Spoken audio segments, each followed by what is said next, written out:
myself. My name is Boris Banas. I come from Slovakia.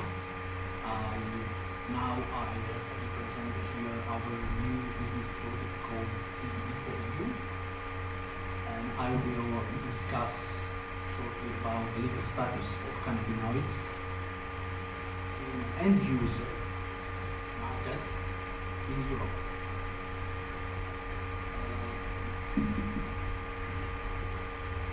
We will discuss this topic from the perspective of international law. Of course, there are many national peculiarities about cannabis, about hemp, so please don't consider that everything that I say is specific to your individual country. If you want to know more, you should talk to your food regulators or your health and safety national agencies if you want to learn something concrete about the legal status of either hemp fruits or cannabinoids in your own country. For instance, I come from Slovakia, as I said, and while CBD is not scheduled on international level, cannabidiol is scheduled too in Slovakia. So the product we manufacture in Czech Republic without THC at 5% CBD, I cannot do this at home. I can do it here. So let's begin with some mathematics 101.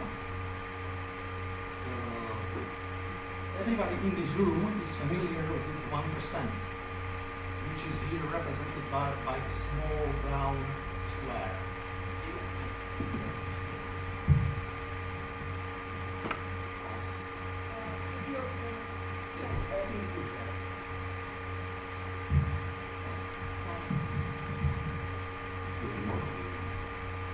So 1% here is represented by the small square, 10 times 10 board, because it's we will move from 1% to so-called parts per billion, or 1 billionth of one, or microgram per kilogram. So 1% of THC detected in confiscated material is usually the limit for what we call you have a problem, you have a fella by law enforcement agencies. So if the stuff they find on you is less than 1%, they usually don't have. Now we move 1 decimal point to the right, and here we show 0.2%, which is sort of a magic value with lots of misinterpretation.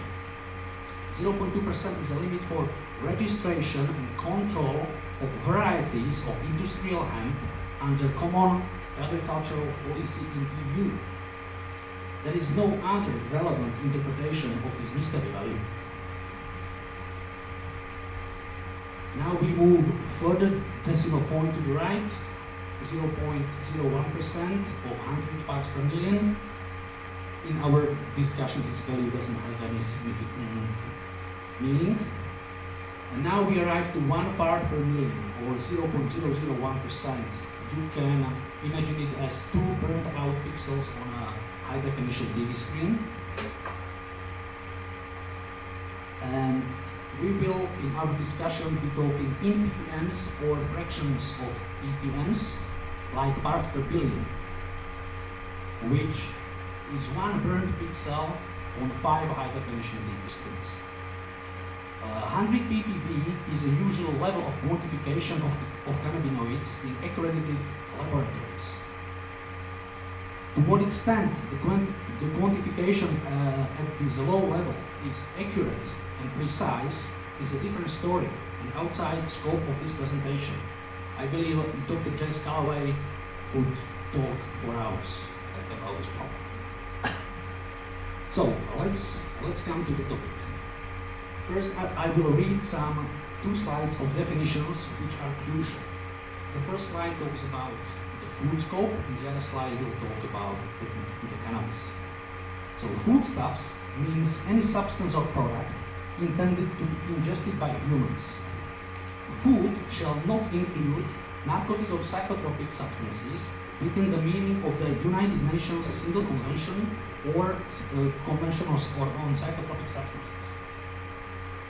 Novelty food is defined as food that has not been consumed to a significant degree by humans in the EU prior to 1997. Food supplements mean foodstuffs, which are concentrated sources of nutrients marketed in dose form, namely capsules, ampoules, drug dispensing bottles. And the term nutrient stands for vitamins and minerals. Also, approval is needed in each member state prior to placing such products and calling them food nutrients, food supplements, before placing them on each individual market. Food additive is a substance added to food to enhance its flavor or appearance or to preserve it. And contaminants are substances causing foods to be unfit for human consumption. And now we'll read these important definitions. They are extracted from the two UNO conventions from 1961 and 1971. Cannabis means the flowering or fruiting tops of the cannabis plant, excluding the seeds and leaves from which the resin has not been extracted, by whatever name they may be designated. You can call it herba, you can call it flower. If it's flowering top of the plant, it's called cannabis. The cannabis plant means any plant of the genus cannabis. Cannabis resin means a separated resin, whether pure or purified. Cultivation means cultivation of the cannabis plant. And cultivation is not restricted for production of fiber and seed or horticultural purposes. Production means the separation of cannabis and cannabis resin from the plants. And manufacture means all process other than production by which drugs may be obtained, and includes refining as well as transformation of drugs into other drugs. And extracts and tinctures of cannabis are defined as Schedule 1 narcotic drug. Tetrahydrocannabinol is a Schedule 1 psychotropic substance with specific isomer delta 9 called dronabinol being Schedule 2 because it was given some medicinal value a few years ago. And cannabidiol is not scheduled by UNO conventions. We'll talk about contaminants and specifically in this first section about THC as an unavoidable contaminant in the hemp foods. So here is a brief description of different contaminants that are measured in vegetable oils or dry products. This is technically what we in the food business use and have to follow on a standard basis. Test pretty much every batch for heavy metals, dioxins, polycyclic aromatic hydrocarbons. You can see that some of these contaminants are measured in ppb or ppm levels. Like in dioxins, they are measured to the fractions of the ppb. So you can just imagine how much the analytic work has to go into.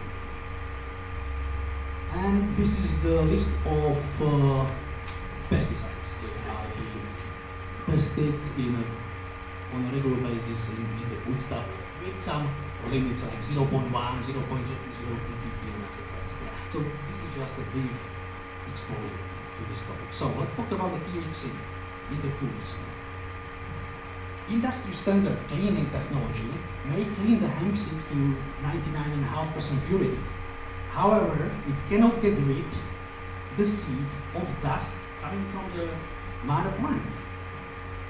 THC concentration in seeds is a function of the type of the seed and the extent of the contamination of the seeds with the plant debris. When hemp seeds are cleaned properly, no significant THC content is being found. THC can also be present in foods of animal origin as a result of feeding animals with hemp seed or hemp leaves. As a result, cannabinoids, and especially THC, is present in trace amounts, and such trace amounts are measurable on ppm level or below. However, the general EU food law, which is the regulation EC 178 from the year 2002, does not allow any presence of psychotropic or narcotic substances in foods. THC is a recognized contaminant by European Food Safety Agency. However, there are no limits on EU level yet. So the contaminant directive or annex to the contaminants directive doesn't recognize the THC. This leaves the legality of hemp seed derivatives to discretion of individual member states, since there is no European common policy. Each member state has its own power of the food safety, and they can say whatever. Very few states have accepted any guidance values for THC in foods.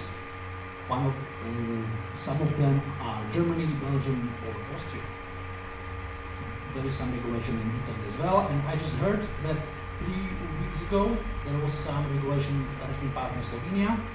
Cool, I don't know what it is, but it's a good move. Compliance with these guide values currently constitutes the best possible protection against liability suits.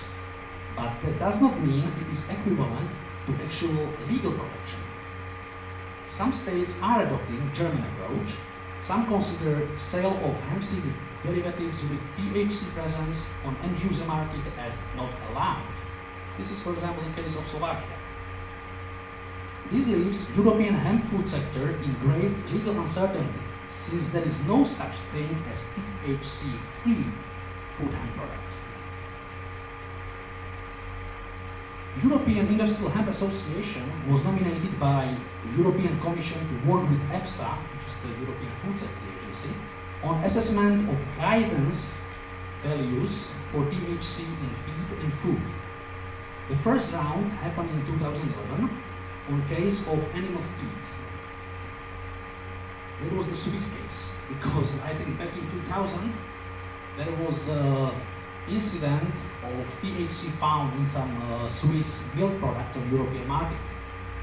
And you know, Swiss are very keen or very proud of their quality and their exports of the high quality milk product, and suddenly there was THC found in the product. So what the hell happened? And they found out they were feeding marijuana to their cows. They were.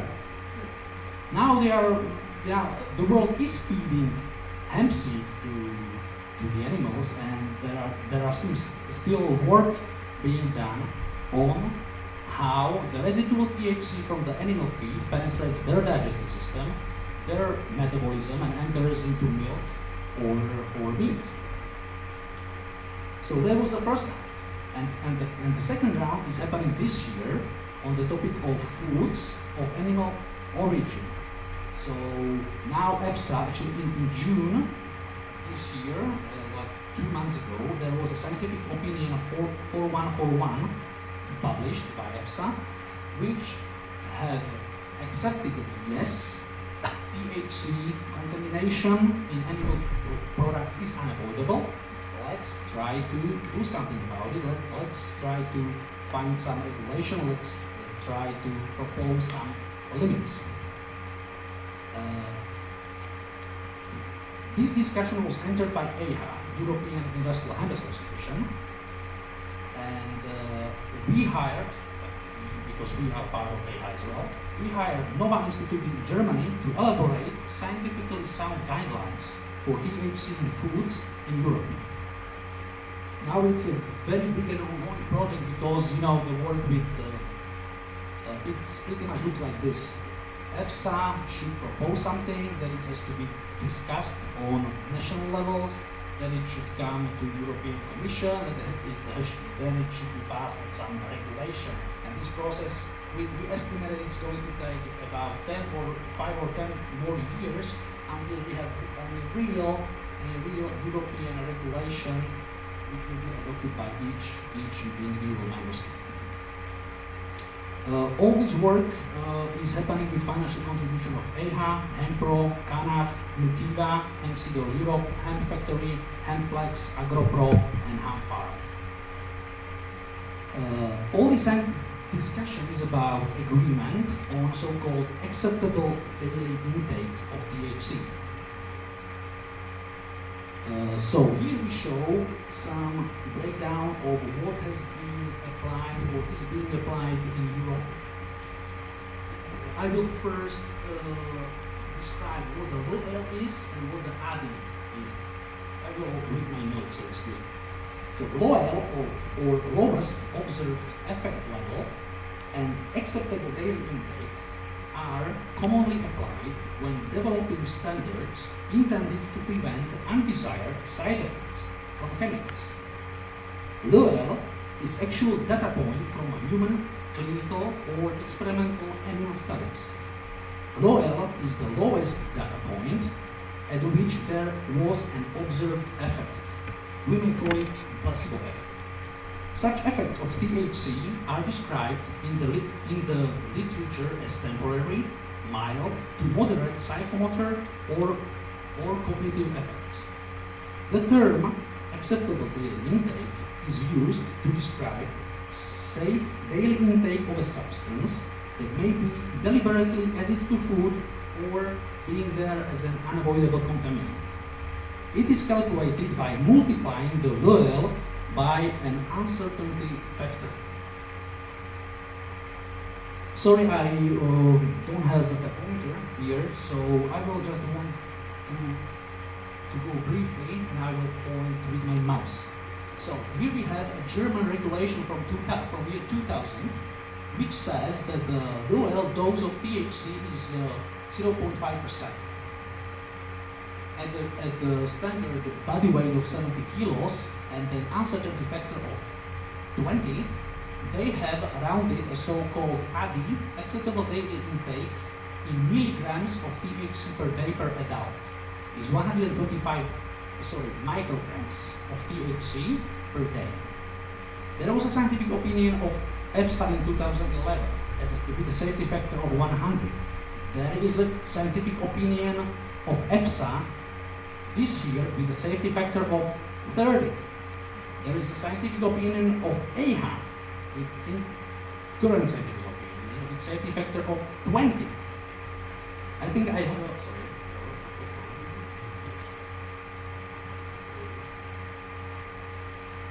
I think I have a mistake here. That should say 0.4.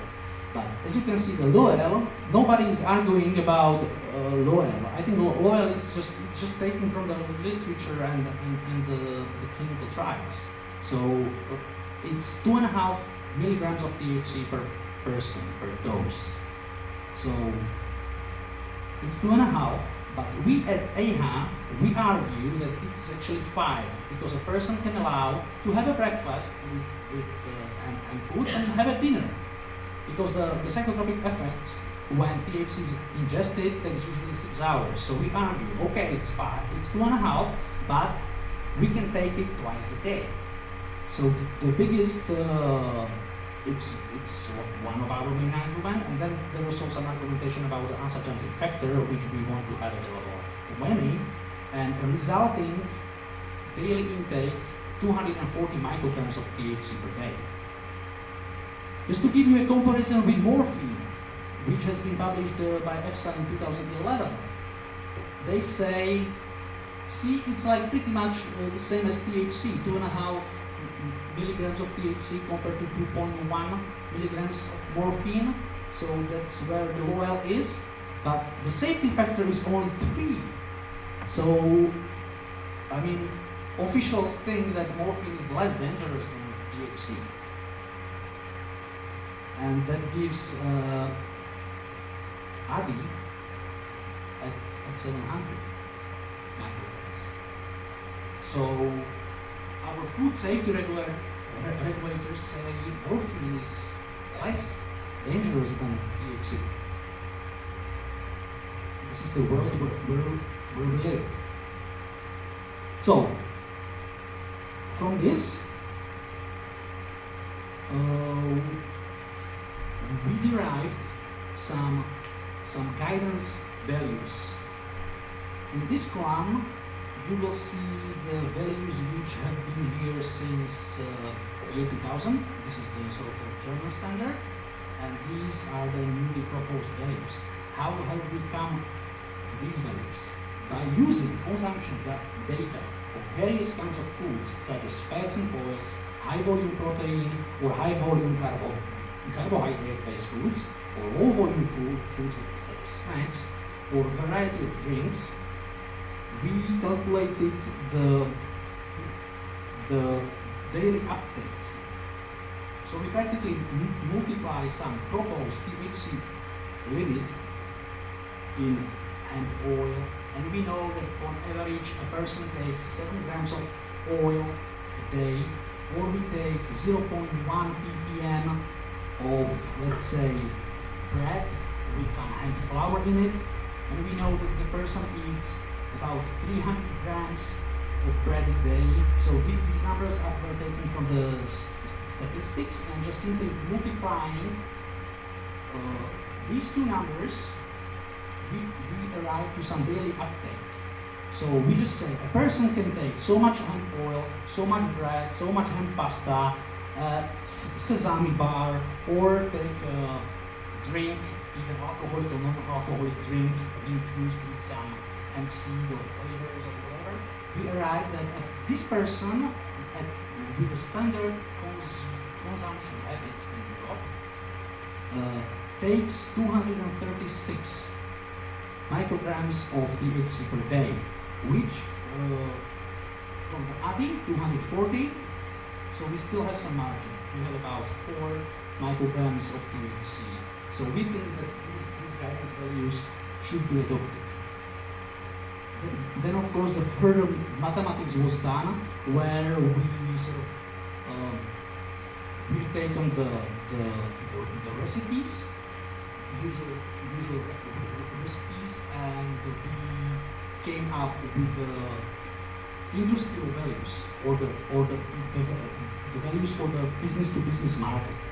So, for example, my supplier would be asking, or my customer would be asking me, give me the certificate that your oil is less than 10 ppm THC, or your hemp protein is less than 3.5% THC.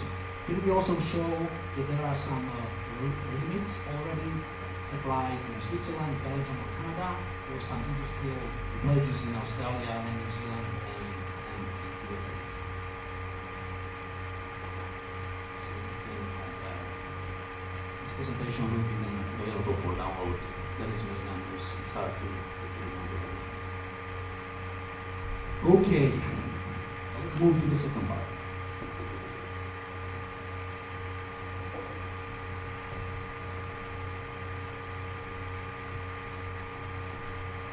Cannabidiol. There are different sources of cannabidiol, or different materials which we can call CBD. It can either be under 95% purity, where it is essentially an extract or a tincture.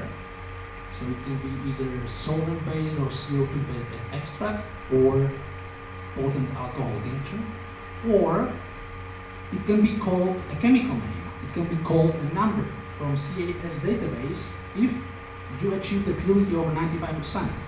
So the CAS number of cannabidiol as a chemical is 13956 2901, and it can come in two forms. Either it's a herbal isolate, or it's a synthetic product. From the perspective of CAS classification, it doesn't matter if it's synthetic or if it's herbal. It doesn't matter. It's a chemical. It's clean over 95%, period. Of course, the applications, nobody really wants to talk about this synthetic CBD, right? So, I have to remind one of the first slides. Now it's time to refresh our memory. No one really believes CBD oil is a seed and stalk extract. However, seeds and stalks may be present in the input material for extraction, but these are mainly considered as impurities, and everybody who is doing the extraction really doesn't want to have more than 2% of seeds and stalks in it. Please take a close look on terms production and manufacture. From perspective of international law, even separation of flowering tops of hemp plant means production, and making extracts or tinctures from cannabis part of hemp is called manufacture. When performing such activities, everybody should be well aware of the national legislations in a country where this is happening. Since extraction also increases THC content, the use of cannabis extract and tinctures on business-to-consumer market is illegal. Here we go, and we give an overview of allowed use of cannabidiol in end-user products. But here we are talking about cannabidiol, which has been purified. Yeah, so we are not talking about CBD, whatever, CBD extract or tincture. We're talking about use of CBD itself as a chemical in user products. So according to European legislation, it can be applied in cosmetic products. There is a cosmetic ingredient database, and it records cannabidiol as an antioxidant, anti-seborrheic. It's something that cures your. It can help you with your acne. It's okay. It's good for skin conditioning, and it's skin protecting. However, application of cannabidiol is still THC critical, because the final product or ingredient should not show THC over detection limit, which is, as we said before, 0.1 ppm or 100 ppb. The use of extracts and tinctures in cosmetic products or ingredients is illegal. It is clearly listed in Annex 2 of European Regulation 1223 from the year 2009. Annex 2, item 306 says narcotic drugs are not allowed, and tinctures and extracts of cannabis are not even narcotic drugs. Then we have found out that we can also legally use CBD or purified cannabidiol in electronic liquids or like trendy products, like what you can see here. We prefer going without the nicotine route because it's completely unregulated market from the perspective of notifying anybody about what you do. Or if it's with nicotine, you have to comply with the latest tobacco directive. And we also strongly advise performing the smoke test to prove that the final emissions are free of any toxins. And of course, you have to provide material safety data sheet. And of course, this product is also THC critical because there is zero tolerance on THC presence in a product which you should inhale. So, of course, we have to make sure that the product is less 0.1% ppm THC. And of course, there is a possibility to use CBD in the medicine, whether under the magistralia or as registered medicine. And there, of course, CBD would have to be included in the national pharmacopoeias, but the medicinal application is not the scope of this lecture. So, where do such products fit in, if they fit in at all? It is not food, because extracts and tinctures are Schedule 1 narcotics, and the European Food Law says the food should be free of narcotics. Is it a novelty food? I have never seen anybody trying to register this product under the novelty food directive. Is it food supplement? You can see many such products even on European web pages marketed by European companies and calling them food supplements. So I'm asking, why is that? Well, yes, look, it is in a dose form. There is a pet, or there is a capsule, or there is a spacing bottle. So by this definition, it suggests that it is a food supplement. But on the other hand, there are no declared nutrients, there are no vitamins or minerals, I have never seen a proper product label, and there is no product on the European market which is properly registered to be called food supplement. Is it food additive, or is CBD oil or CBD a food additive? Well, it's not, because cannabidiol is not an approved food additive. There is a regulation about the food additives, 1130 from the year 2011. And what about this THC claim? Less than 0.2% makes our product perfectly legal. Well, I'm not sure. Maybe you can only move it around business companies and declare, yes, this is less than 0.2%, so you don't have to apply for the license to handle psychotropic substances. But definitely not for the consumer market. Because this is what can happen easily. This is a screenshot from the rapid alert system for food and feed. And these are the THC alerts from 2014 and 2015. So you can really see that the officials are trying to control what's on the market. And here you can see that there has been THC presented like in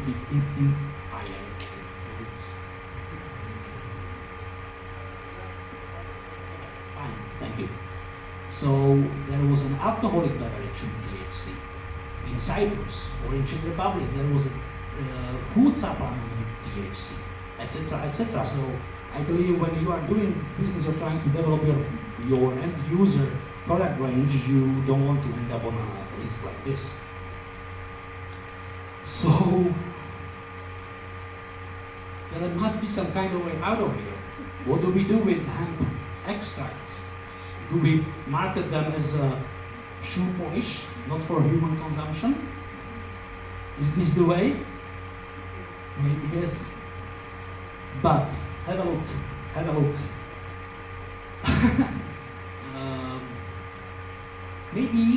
Maybe I'm very proud to be part of this game. We have developed a nice product in Czech Republic. This actually is using our site CBD isolate, so it's not like entourage effect product, but at 5% concentration of CBD, we could demonstrate at an accredited lab THC level less than detection limit. This is a fresh, I didn't see it from it's like late July. So we are now using this with our Czech partners as an argument. Oh, it's a bad one. It's not a bad one, it's a game. It's really a game on words, on legal terms. It's like a lawyer's game, but we think we'll succeed because the Czech Health Institute, where we filed application for registering of this product as a food supplement, because it contains vitamins. So it is a vitamin product where CBD has just been somehow got into, right? So it is a vitamin. It will be not called, it will be a vitamin product with some CBD presence, however it got there, but all they were asking us after all these talks about the declarations and food label, etc., just give us the proof, signed proof that the THC is less than 0.1 ppm. So we'll see. We should see in a few weeks. And if this passes, this will be the first proper and legal food supplement containing CBD on the European consumer market. So, yes, our team consists of 3 entities. All our products are made in Czech Republic from the natural sources. The actual production is happening on Institute of Chemical Processes Fundamentals of the Czech Academy of Sciences. It's a government license facility for extraction of cannabis. Then there is Cannabis Pharma from Templice in Czech Republic, who specializes in custom development of industrial raw ingredients and end-user product based on our main ingredient, which is the cannabidiol, and then this my company together with my partner Michal, Propaganda Production, who are taking care of the sales and marketing of the products we all put on the table.